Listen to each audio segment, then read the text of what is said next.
नमस्कार। कानून की बात कार्यक्रम में हम अपने सभी दर्शकों का बहुत बहुत स्वागत करते हैं। दर्शकों, बदलते वक्त के साथ महिलाएं आगे बढ़ रही है और देश को आगे चलाने में अपना सहयोग दे रही है। हम अक्सर कार्यक्षेत्र में महिलाओं के शोषण और उत्पीड़न के मामलों के बारे में सुनते हैं। इनमें से कई महिलाएं होती है जो इसके खिलाफ आवाज उठाती है और कुछ महिलाएं चुप कर जाती है। और जिन महिलाओं ने इसके खिलाफ आवाज उठाई है वे जागरूकता के अभाव से और सामाजिक और पारिवारिक सहयोग के बिना पीछे हट जाती है। आज के कानून की बात कार्यक्रम के तहत हम आपको पॉश एक्ट कानूनी कार्रवाई कार्यक्रम के तहत पॉश एक्ट के महत्व, उद्देश्य और इसके कानूनी प्रावधान के विषय पर विस्तार से जानकारी देंगे। इस विषय पर जानकारी के साथ हमारे स्टूडियो में है senior subject expert national child rights commission से श्रीमती रुबीना खातिब सिद्दीकी। रुबीना जी, कार्यक्रम में हम आपका बहुत बहुत स्वागत करते हैं। थैंक यू सो मच मुझे इनवाइट करने के लिए। जी, आज के कार्यक्रम में हम जैसे कि पॉश एक्ट के जो महत्व, उद्देश्य और कानूनी प्रावधान है इसके बारे में हम आपसे जानने की कोशिश करेंगे। तो सबसे पहले पॉश एक्ट क्या है और ये प्रकाश में कब आया, इस बारे में हमें बताएं। देखिए, जो पॉश एक्ट है इसका जो फुल फॉर्म है वो है prevention of sexual harassment at work place. ये आया 2013 में, बट ये एक नॉर्मल अधिनियम नहीं है जो जस्ट पार्लियामेंट में आया एंड लागू किया गया। ये एक्ट के पीछे एक कहानी है अन्याय की, एक औरत के साहस की, एक औरत के संघर्ष की। तो ये एक्ट जब एक्चुअली 1992 की बात है, बहुत पुरानी बात है। 1992 की एक घटना थी राजस्थान की। वहाँ पे एक गांव में साथिन, बहुत सारे साथिन काम करते थे। साथिन यानी जैसे हमारे यहाँ पे आंगनवाड़ी वर्कर्स होते हैं या सखी सहेली टाइप होते हैं ना, जो घर घर जाते हैं, गवर्नमेंट की स्कीम्स बताते हैं, राशन वगैरह देते हैं। तो वहाँ पे एक साथिन काम करती थी गांव में, जिसका नाम था भांवरी देवी।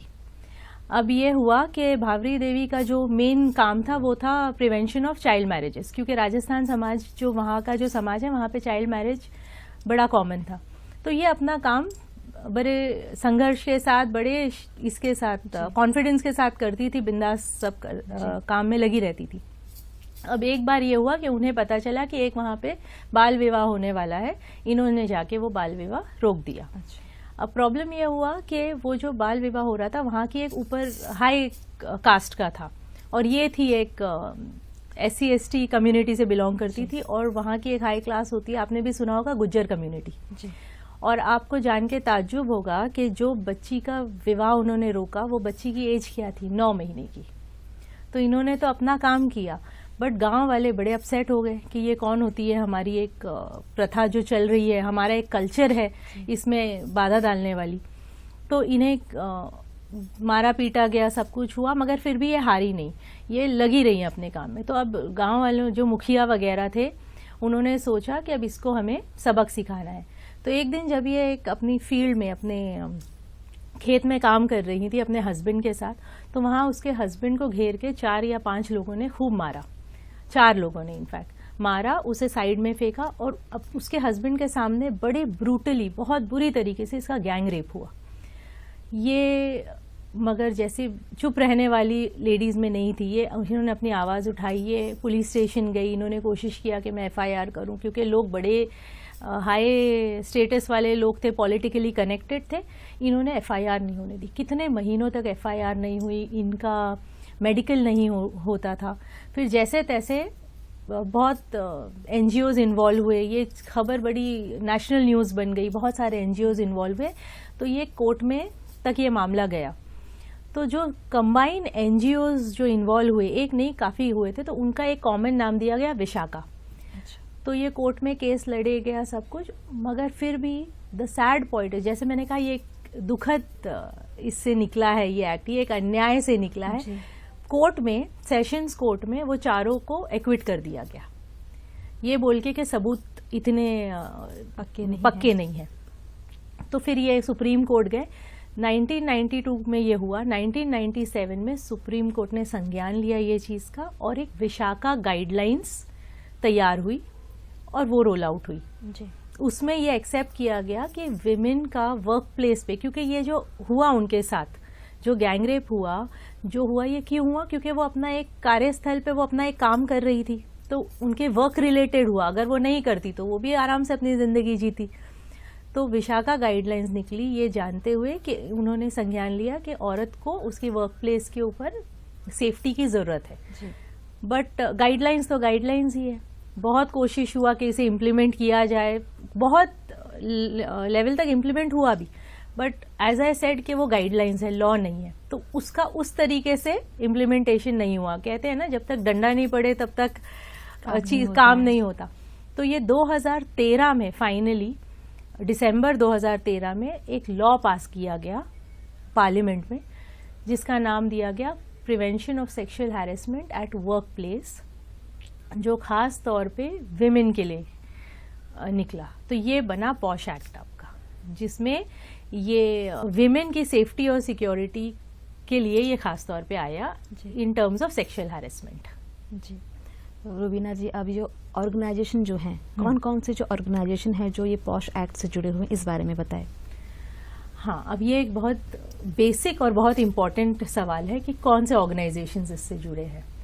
Government departments, private companies, private corporates, hospitals, nursing homes, college, trust, societies, NGOs, जो कोई भी ऑर्गेनाइजेशन है जहाँ पे लोग काम करने जाते हैं, वो पॉश अधिनियम के अंडर में आते हैं। जी, एक बेसिक चीज ये है कि उसमें 10 से ज्यादा एम्प्लॉयज होनी चाहिए।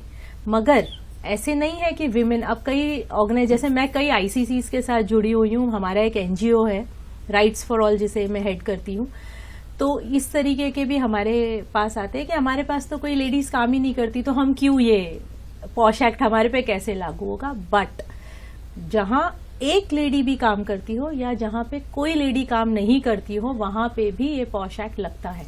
अच्छा जी, तो कार्य क्षेत्र के बारे में हम बात कर रहे हैं, जैसे कि अभी आपने बताया कि जहां पर एक लेडी ना भी हो तो वहां पे पॉश एक्ट होना बहुत जरूरी है, उसकी कमेटी होना बहुत जरूरी है। तो अब कार्य क्षेत्र के बारे में, जैसे कि शुरुआती जो आपने एक दुखद कहानी बताई कि वो अपना वर्क प्लेस में थी, तो उनके साथ इतना कुछ हो गया, तो ये वर्क प्लेस या कार्यस्थल के बारे में हम बात कर रहे हैं, तो एक कार्यस्थल, इसके अंडर किस तरह के वर्क प्लेस या कार्यस्थल आते हैं? देखिए, कॉमनली लोग ये सोचते हैं एक ऑफिस जहां मैं काम करती हूँ वो मेरा कार्यस्थल है, but contrary to the fact कि कार्यस्थल जो पॉश में है उसके अंदर it's not limited to the office. ऐसे नहीं है कि जो 4 दीवारी में आप काम कर रहे हो वही आपका कार्यस्थल है। आप जहां पे काम करने जा रहे हो वो तो है ही है, बट उससे रिलेटेड अगर आप कहीं जा रहे हो, अगर आप एक ऑफिस के ट्रांसपोर्टेशन यूज कर रहे हो ऑफिस पहुंचने के लिए, वो भी कार्यस्थल में आ रहा है। अगर आप एक क्लाइंट विजिट कर रहे हो वो भी आपका कार्यस्थल है। अगर आप कोई ऑफिस टूर में जा रहे हो तो वो आपका कार्यस्थल हो जाता है। तो इट इज नॉट लिमिटेड कि आप सिर्फ ऑफिस में रहे, बट एक कंस्ट्रक्शन वर्कर के लिए उसका कंस्ट्रक्शन साइट कार्यस्थल है। एक मेड जो घर में आके आपके यहाँ काम करती है वो घर उसके लिए कार्यस्थल है। तो ऐसे नहीं है कि सिर्फ जो पढ़ी लिखी लेडीज है या जो ऑफिसर्स है या कुछ है जो ऑफिस में बाकायदा जाके काम करे, या हॉस्पिटल में अगर डॉक्टर या नर्स हो तो ही उनके लिए कार्यस्थल है। ये हर वर्किंग विमेन के लिए कार्यस्थल है। जी, मतलब क्या है कि हम पढ़े लिखे हैं, कोई ऑफिस से हम जुड़े हैं, और अगर हम एक मेड होकर किसी घर पर किसी बच्चे को संभाल रहे हैं, वहाँ की साफ सफाई कर रहे हैं, वो भी हमारे कार्यस्थल के अंतर्गत आएगा। बिल्कुल। तो अब एम्प्लॉयज की श्रेणी में कौन कौन से लोग आते हैं? सबसे पहले तो एम्प्लॉयज कौन हुए? लेडीज हुई, क्योंकि ये जेंडर न्यूट्रल एक्ट नहीं है, ये खास विमेन के लिए बनाया गया है।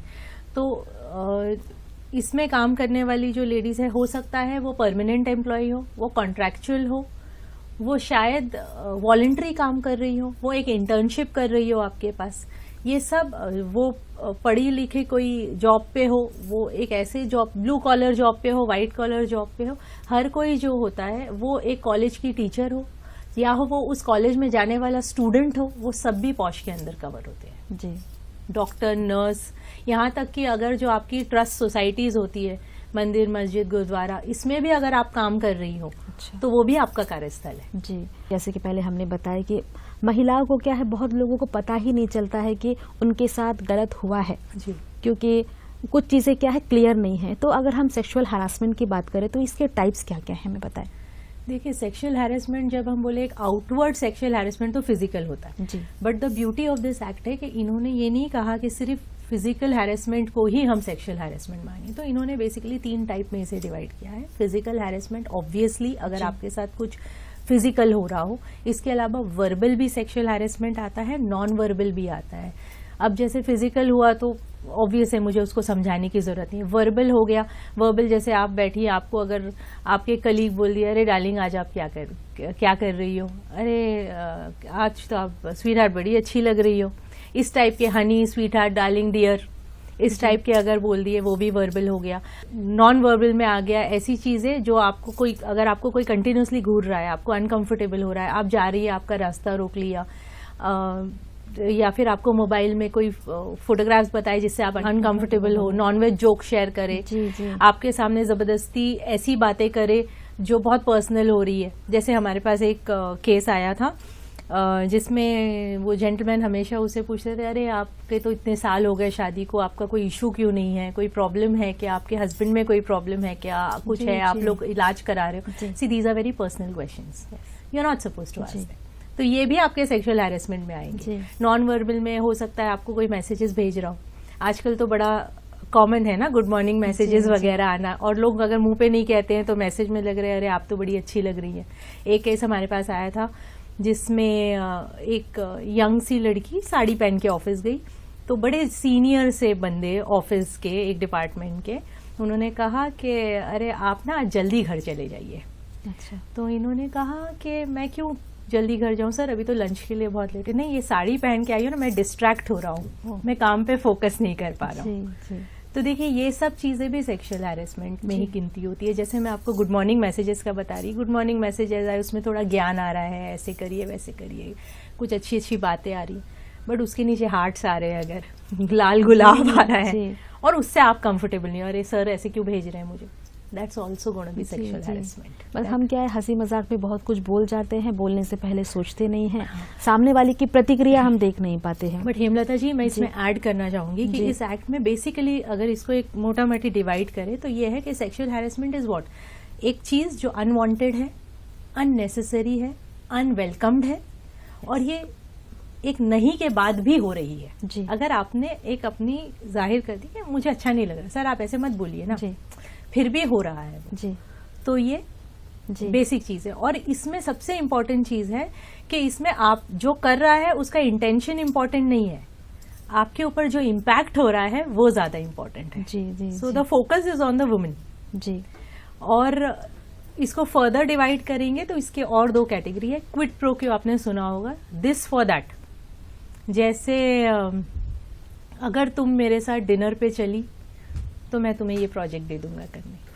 चलो हम टूर जा रहा है, मैं तुम्हारा नाम प्रपोज करता हूँ। अगर गवर्नमेंट ऑफिसेज है, कॉर्पोरेट्स में तो बहुत कॉमन है, टीम लीडर्स होते हैं, टीम मैनेजर्स होते हैं, उनकी रेटिंग्स होती है। हमारे बच्चे देखिए आजकल काफी बच्चे अंडमान के बाहर कॉर्पोरेट्स, बड़ी बड़ी कॉर्पोरेट्स में काम कर रहे हैं, बैक ऑफिसेज में काम कर रहे हैं, कॉल सेंटर्स में काम कर रहे हैं, उनकी रेटिंग्स होती हैं। टीम लीडर्स अगर बोल दिए कि अरे तुम करो तो मैं तुम्हारा परफॉर्मेंस में अच्छा अप्रेजल अच्छा दे दूंगा, आपका जो एनुअल रिपोर्ट है, अगर अप्रेजल उनके हाथ में, बॉस के हाथ में है, तो वो बोले कि आप डिनर के लिए चलिए, या चलो हम टूर पे साथ में जाते हैं। या एक जैसे आया था हमारे पास केस, उसमें कह रहे थे कि आप मतलब मैं आपको थोड़ा अच्छे से जानना चाहता हूँ, तो थोड़ा आप ऑफिस के बाद रुक जाइए। अच्छा, आप तो जब साड़ी पहनती है आप तो माधुरी दीक्षित लगती है, you know all these things. तो इस टाइप के कॉम्प्लीमेंट्स दे रहे हैं, but in with the intention कि अगर आप मेरे साथ ये करो तो आपको इन ल्यू ऑफ दैट में ये दूंगा, दिस फॉर दैट जी। और दूसरा होता है हॉस्टाइल एनवायरनमेंट। अगर आपने उनकी इच्छा पूरी नहीं की, आपने एक्सप्लिसिटली कह दिया कि मुझे ये अच्छा नहीं लगता है या मैं आपकी कंप्लेंट कर दूंगी, तो अब उन्होंने क्या किया, उन्होंने ऐसा वातावरण बना दिया ऑफिस में कि आपको काम करने में डिफिकल्टी हो रही है, आपको साइडलाइन कर दिया, आपके बारे में कुछ कुछ अफवाहें फैला दी जी, ऐसा आपके लिए माहौल बना दिया, ये तो बड़ी इजीली अवेलेबल है जी, इसकी तो ड्रेसिंग प्रोवोकेटिव है, ये तो जबरदस्ती ऐसी चीजें पहनती है, बहुत एटीट्यूड है मैडम को जी, जी। या कोई भी चीज ऐसे फैलाए, तो उन्होंने ऐसा, या फिर प्रमोशन में बाधा डाल दी, कोई भी ऐसी चीज करी उन्होंने जिससे आपका वहां फंक्शनिंग डिफिकल्टी, आपको मेंटल स्ट्रेस होने लग जाए। वी नो ऑफ पीपल जो इतना ज्यादा एनवायरमेंट, मतलब एक इनफैक्ट मुझे केस याद आ रहा है डॉक्टर सोधी का, दिल्ली में हुआ था। ये बड़ा लैंडमार्क केस है। ये सफदरजंग हॉस्पिटल की एक सीनियर डॉक्टर थी, इन्होंने सेक्सुअल हैरेसमेंट की एक कंप्लेंट रेज कर दी। अब इसके बाद इनका जो सीनियर थे, डिपार्टमेंट हेड जो थे, इनको कोई इंपॉर्टेंट मीटिंग्स में नहीं बुलाते, इनकी सबके सामने इनको डाउनग्रेड करते, कोई जगह इनका मतलब प्रमोशन उन्होंने रुकवा दिया क्योंकि इतनी गंदी इन्होंने रेटिंग्स दे दी। तो ये केस हुआ और इसके बाद ये जजमेंट आया, तो ये केस जीती कि हॉस्टाइल एनवायरनमेंट आप नहीं प्रोवाइड कर सकते हैं। इस तरह से कई बातें सुनो तो छोटी लगती है, पर सामने वाले को कैसा लगता है वो हम सोचे बिना कह जाते हैं। जैसे एक छोटी सी चीज है, अगर हो सकता कि आपको अगर किसी ने कॉम्प्लीमेंट दिया, आपको वो अच्छा लगा हो, पर शायद मुझे नहीं अच्छा लगे। तो इसीलिए मैंने कहा इंटेंट से ज्यादा इम्पैक्ट जरूरी है। जी जी। अब जैसे आपने कहा किसी को बात छोटी सी लगी, आपने कैजुअली ले लिया, बट हो सकता कोई ज्यादा सेंसिटिव है, बट इम्पोर्टेंट इज कि एक बार आप उसे मना जरूर जी जी जी। तो अब रुबीना जी ये बताइए कि जो ऑर्गेनाइजेशन जो हमने बना दिया पॉश एक्ट के तहत, तो इसके एक काम कैसे करता है? देखिए, हर ऑर्गेनाइजेशन, जैसे मैंने बताया था, हर कोई इसमें कवर्ड है। तो सबसे पहले तो इनके लिए ये इम्पोर्टेंट है, पॉश के तहत एक पॉश पॉलिसी होना जरूरी है। हर डिपार्टमेंट में, हर ऑफिस में, हर कोई भी यूनिट में पॉश पॉलिसी होना जरूरी है। पॉश पॉलिसी के साथ इनको एक आईसीसी बनाना बहुत जरूरी है। आईसीसी का मतलब है इंटरनल कंप्लेंट्स कमेटी। इस इंटरनल कंप्लेंट कमेटी का बेसिक काम होता है कि अगर कोई कंप्लेंट आए, इसके पास एक सिविल कोर्ट के जैसे पावर्स है। अगर कोई कंप्लेंट आए तो उसके ऊपर एक इंक्वायरी की जाए, पूरा प्रोसेस फॉलो किया जाए, और जो भी एविडेंसेस आते हैं या जो भी कंप्लेंट है वो क्या होती है, प्रूव होती है नहीं होती है, पूरा इसका दारोमदार आईसीसी पे होता है। फिर आपके ऑफिस में अवेयरनेस प्रोग्राम्स क्रिएट करना, ट्रेनिंग्स दिलवाना आईसीसी को, आपके ऑर्गेनाइजेशन के मेंबर्स को, ये भी आईसीसी के कामों में आता है। एनुअल रिपोर्ट बनाना, पूरा प्रॉपर डॉक्यूमेंटेशन करना कोई कंप्लेंट का, ये सब आईसीसी का वो है। तो एक ऑर्गेनाइजेशन के लिए जरूरी होता है कि वो पॉश पॉलिसी और आईसीसी जरूर बनाए, मैंडेटरी होता है जी। इनफैक्ट मैं ऐड करूंगी, ये इकलौती एक ऐसा लॉ है जहां पे ट्रेनिंग देना अपने एम्प्लॉयज को और अवेयरनेस क्रिएट करना कि इस ऑफिस में आपकी सेफ्टी के लिए एक पॉलिसी है, ये ऑर्गेनाइजेशन की स्टैट्यूटरी जिम्मेदारी है। जी जी। तो रुबीना जी, अब हमें ये बताएं कि कोई महिला कार्यस्थल पर उसके साथ ऐसा कुछ बर्ताव होता है तो उसे क्या करना चाहिए, पहले शुरुआती कदम वो क्या होंगे? देखिए, जैसे मैंने कहा कि ऑर्गेनाइजेशन की जिम्मेदारी है आईसीसी बनाना, तो उसमें उनकी एक और जिम्मेदारी है कि आईसीसी का डिस्प्ले होना हर जगह, अलग अलग जगह पे। जैसे अगर कॉलेज है तो स्टाफ रूम, एक ऑफिस है तो नोटिस बोर्ड वगैरह पे कि हमारे ऑफिस में ये पॉश पॉलिसी है, प्रॉपरली डिस्प्लेड होना, ये हमारी आईसीसी है, इसमें हमारे आईसीसी के ये मेंबर्स हैं, उनके ये टेलीफोन नंबर्स हैं। तो आपको ये नेसेसरी है जानना। अगर आपके साथ कुछ भी हो रहा है तो सबसे पहली चीज़ तो मैं ये बोलूँगी, आपके पास 3 ऑप्शन है। इधर आप उसे बर्दाश्त करिए जी, घर पे जाके बताइए और आपको बोलेंगे नौकरी छोड़ दो, या तीसरा ऑप्शन है आवाज़ उठाइए जी। मैं तीसरे ऑप्शन के साथ जाना चाहूँगी जी, कि आप उस पर आवाज़ उठाइए। सबसे पहले तो आप एक बारी, ऑफिस का माहौल है, सब जान पहचान के लोग हैं, अनलेस वो फिजिकल हो तो फिजिकल के लिए तो कोई उसके लिए ऑप्शन ही नहीं है, मगर अगर वर्बल या नॉन वर्बल हो रहा है, आप उसे ज़रूर से एक बार आवाज़ उठा के बोलिए कि I am not liking this, मुझे ये पसंद नहीं आ रहा, आप प्लीज़ लिमिट में रहिए जी जी। इसके बावजूद भी, आपके मना करने के बावजूद भी अगर ये हो रहा है तो आप, और अगर आप चाहती हैं कि इसको मैं टेकअप करूं, तो आप एक लेटर बनाएंगी, कंप्लेंट लेटर होगा, उसमें कोशिश करिए याद करके हर वो घटना लिखने जो आपके साथ हुई है जी। कोशिश करिए उसका टाइम, क्या हुआ, कैसे हुआ, कौन विटनेस था उस समय उस जगह पे, सब कुछ जितना आपको याद आता है डॉक्यूमेंट करने की कोशिश करिए। अगर कुछ मोबाइल पे आ रहा है उसके स्क्रीनशॉट्स लगाइए, कंप्लेंट जितना हो सके आप एविडेंसेस जमा करने की कोशिश करिए। But I would further on add कि एविडेंसेस का ये मतलब नहीं है कि अगर कोई विटनेस नहीं है और कोई एविडेंस नहीं है तो आपके साथ हैरेसमेंट नहीं हुआ जी जी। ये एक्ट ऐसा है जहाँ पे अगर आपके पास एविडेंस नहीं है तभी भी आप कंप्लेंट कर सकती है, और जो जिम्मेदारी है वो आईसीसी की है कि टोटल इंक्वायरी करने के टाइम में वो मालूम करे, सारे जो कोलैबोरेट करे सारे एविडेंसेस को विटनेसेस के साथ, सारी चीज़ें करके कोशिश करे कि सही न्याय दिला सके जी जी। और जो ये कंप्लेनिंग की जो प्रोसेस है इसके बारे में हमें समझाएं। सबसे पहले आपने कंप्लेन किया, आपने आईसीसी को कंप्लेंट कर दिया। अब आईसीसी में नॉट नेसेसरी आप प्रिसाइडिंग ऑफिसर को करें, आपके पास नंबर्स है, आप फोन में बात करिए। अब जिसके भी साथ कंफर्टेबल हो रही है उसको आप एड्रेस करके आपका लेटर दे दिया आपने लेटर दे दिया। अब आईसीसी के पास जैसे लेटर आता है उसको 7 डेज के अंदर एक लेटर इशू करना है रिस्पोंडेंट के लिए, क्या आपके अगेंस्ट ये वाली कंप्लेंट आई है, आपको इसकी सफाई देनी है जी। अब रिस्पोंडेंट के पास 10 दिन का टाइम होता है रिस्पोंड करने के लिए। अब 10 दिन के बाद जब उसने रिस्पोंड कर दिया, उसके बाद ये इंक्वायरी कंप्लीट करने के लिए 90 दिन का टाइम है। 3 महीने के अंदर आईसीसी को ये इंक्वायरी कंप्लीट करनी है जी। चाहे वो विटनेसेस बुलाना है, आपको बुलाना है, रिस्पोंडेंट को बुलाना है, समझना है, पूरी एक अंडरस्टैंडिंग लेनी है। बहुत सारे केसेस है मेरे पास, एक्चुअली मैं आपको बता सकती हूँ। जैसे फॉल्स केसेस भी हुए हैं, सही केसेस भी हैं।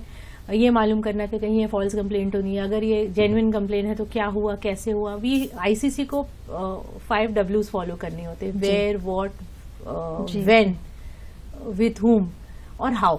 ये सब फॉलो करके उसको एक समय में खत्म करना है 90 डेज में। अब 90 डेज में आपने वर्डिक्ट निकाल दिया। 90 डेज के बाद अगर मानो कंप्लेनेंट या रिस्पोंडेंट सेटिस्फाइड नहीं है तो उनको 60 दिन का समय मिलता है कि वो इस चीज को आइदर आईसीसी के पास वापस आए ये बोल के कि मैं सेटिस्फाइड नहीं हूं, मैं चाहता हूं दोबारा इंक्वायरी हो या कुछ। और अगर आपको आईसीसी बोले कि नहीं हमारा फिर भी फैसला यही है जी, तो आप उसके बाद हाई कोर्ट, सुप्रीम कोर्ट सब जा सकते जी जी। और सेक्सुअल हरासमेंट में पेनल्टीज कैसी होती है? सेक्सुअल हैरेसमेंट में देखिए, अगर आप सिर्फ आईसीसी की तरफ से पेनल्टीज देखें तो ये होती है कि आपको अगर ज्यादा ग्रेव मामला नहीं है, अगर फिजिकल है तो आईसीसी खुद एफआईआर करवा सकता है। अगर ग्रेव मामला नहीं है तो they can ask for a written apology मांग सकता है, वो आपका प्रमोशन रेकमेंड कर सकता है कि प्रमोशन रुकवा दिया जाए। अगर अच्छा एक चीज है कि इसमें आप मॉनेटरी सेटलमेंट नहीं कर सकते। अच्छा, पहले तो आईसीसी कोशिश करता है कि पार्टीज में सेटलमेंट करा दो, मामला रफा दफा हो जाए, इसको तूल मत दो, क्योंकि करियर्स खराब हो सकते हैं, आपकी प्रमोशन रोक सकता है। वर्स्ट कम वर्स्ट केसेस में अच्छा ट्रांसफर भी करवा सकते हैं, आपका डिपार्टमेंट चेंज करवा सकता है। वर्स्ट केसेस में टर्मिनेशन भी हो सकता है जी। और अगर आपका ये केस फिजिकल होता है और एफआईआर वगैरह होती है तो बी प्रिपेयर्ड कि 1 से 3 साल तक की जेल भी हो सकती है और फाइन भी लग सकती है। तो बहुत सेंसिटिव है जी। और वर्क प्लेस, आजकल जो है वर्क एट होम जी, ये जी, कॉन्सेप्ट आया है कोविड के बाद। हाँ जी, इस क्षेत्र में भी हरासमेंट होते हैं, तो उसके बारे में हमारे दर्शकों को बताएं। ये आपने बहुत अच्छा सवाल किया। वर्क फ्रॉम होम, अब कार्यस्थल तो जो है वो ऑफिस है, हाउस है, ड्वेलिंग ऐसी होती है, मगर वर्क फ्रॉम होम में भी आप कंप्लेंट कर सकते हैं। क्योंकि अभी वर्चुअल मीटिंग में अगर किसी ने कोई कमेंट कर दिया तो वर्क फ्रॉम होम क्या है, आप काम तो साथ ही कर रहे हो ना वर्चुअली, तो ऐसा कोई कमेंट कर दिया या कुछ उसमें अलग से मैसेज भेज दिए, कुछ करे, वो भी एविडेंस बनता है और उस पर भी एग्जैक्ट यही नियम लगेंगे जो पॉश के लगते हैं जी। तो रुबीना जी, कार्यक्रम का समय हो चला है। मैं चाहूंगी कि जो हमारे दर्शक हमें देख रहे हैं, जो महिलाएं हैं और साथ ही जो पुरुष है, उन्हें आप अपनी तरफ से क्या संदेश देना चाहेंगे, क्या सलाह देना चाहेंगे आप? सबसे पहले मैं जो मैसेज देना चाहूंगी, मैं हमारे जो पुरुष देख रहे हैं जिन्हें अक्सर ये कंप्लेंट होती है कि यार हम तो कई बार फंस जाते हैं और हमारे पे ये केसेस हो जा रहे हैं, क्योंकि ये जेंडर न्यूट्रल लॉ नहीं है, खास तौर पे महिलाओं के लिए है। उनके लिए मैं बताना चाहूंगी, सबसे पहले तो आप ये समझ लीजिए कि जब आप कार्यस्थल पे जा रहे हैं वो आपके कलीग्स हैं, उन्हें दोस्त बनाने की कोशिश मत करिए। दूसरी चीज ये है कि be respectful towards the women, औरतों के साथ बहुत रिस्पेक्ट से बात करिए। ये डार्लिंग, हनी, क्यूटी पाई, ये सब टाइप की चीजें, डियर, ये सब मत यूज करिए। वो आपके ऑफिस कलीग है, उनके सामने गाली गलौज है, नॉनवेज जोक है या कोई पर्सनल चीज है जो वो कंफर्टेबल नहीं है, वो मत करिए। तीसरी चीज है, कोशिश करिए ऑफिस में रिलेशनशिप्स ना बनाएं, क्योंकि आजकल का देखिए यंग बच्चे भी ऑफिस में काम कर रहे हैं, अनमैरिड भी है, मैरिड भी है, तो ऑफिस रोमांसेस अवॉइड करिए। क्योंकि अक्सर ऐसे होता है कि जब ये ऑफिस रोमांस खत्म होता है तो उसके बाद मामला आ सकता है सेक्सुअल हैरेसमेंट के, इसमें भी आप फंस सकते हो। एक लास्ट चीज ये है कि मानो कुछ हो ही गया, आप पे केस आ गया, आप उस, मैं नहीं कहूंगी आप विक्टिम हो या अक्यूज्ड हो, मगर उसमें आप ये कोशिश करिए कि अगर आप पे हैरेसमेंट का केस आया है तो सबसे पहले तो उस लेडी से बात मत करिए, अपसेट मत होइए, नॉर्मल बिहेव करिए। क्योंकि अगर आप उस लेडी से कंप्लेंट के बाद बात करें, देयर इज अ चांस कि आपके ऊपर ये इल्जाम भी लग सकता है कि आप प्रेशर बना रहे हैं ये कंप्लेंट वापस लेने के लिए। और अगर आपसे आपके जो ऑफिस में गॉसिप चलेगा, अरे सुना है आपके अगेंस्ट एक केस आ गया, उन्हें जनरली बड़े न्यूट्रल तरीके से, काम तरीके से ये जवाब दीजिए, हाँ ऐसा हुआ है, आईसीसी अपना काम कर रही है और मुझे विश्वास है कि वो जो फैसला करेगी सही करेगी।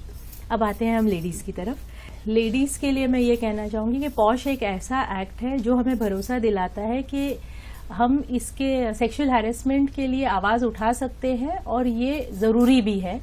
एंड एज अ सोसाइटी हमें ये समझना है कि ये जब एक औरत या आदमी की बात, सिर्फ औरत की बात नहीं है, औरत या आदमी जब घर से बाहर निकलते हैं काम करने, तो एक रिस्पेक्टफुल जगह उनको देना, बेसिक डिग्निटी जो है वो हर इंसान का अधिकार है। और अगर इस किस्म की हरकत हो रही है ऑफिस के अंदर, ये एक सोसाइटी के ऊपर ये धब्बा है। तो एज अ सोसाइटी हमें ये डिसाइड करना है कि क्या हम चाहते हैं हमारी बहू, बेटी, बहन अगर बाहर, माएँ अगर बाहर जाए तो क्या वो इस चीज़ का सामना करे। And specially for the main, Amitabh Bachchan की मूवी का बड़ा फेमस डायलॉग है ना, नहीं एक शब्द नहीं है, नो मीन्स वो नो। एक वाक्य है जी। तो अगर आपको कोई लेडी ने कहा है कि नहीं ये मुझे नहीं अच्छा लग रहा है, रिस्पेक्ट दैट। एंड अगर आप उस चीज को रिस्पेक्ट करके वहीं रुक जाएंगे तो ये मामले कभी आएंगे ही नहीं। तो रुबीना जी, आज आप कार्यक्रम में आए और पॉश एक्ट से संबंधित इतनी सारी जानकारी दी। हमें आशा है कि हमारे जो दर्शक हैं बहुत गहराई से आज उन्होंने पॉश एक्ट को समझा होगा। आज आप कार्यक्रम में आई, इसके लिए आपका बहुत बहुत धन्यवाद। थैंक यू सो मच मुझे बुलाने के लिए। तो दर्शकों, आज की कानून की बात कार्यक्रम में बस इतना ही। नमस्कार।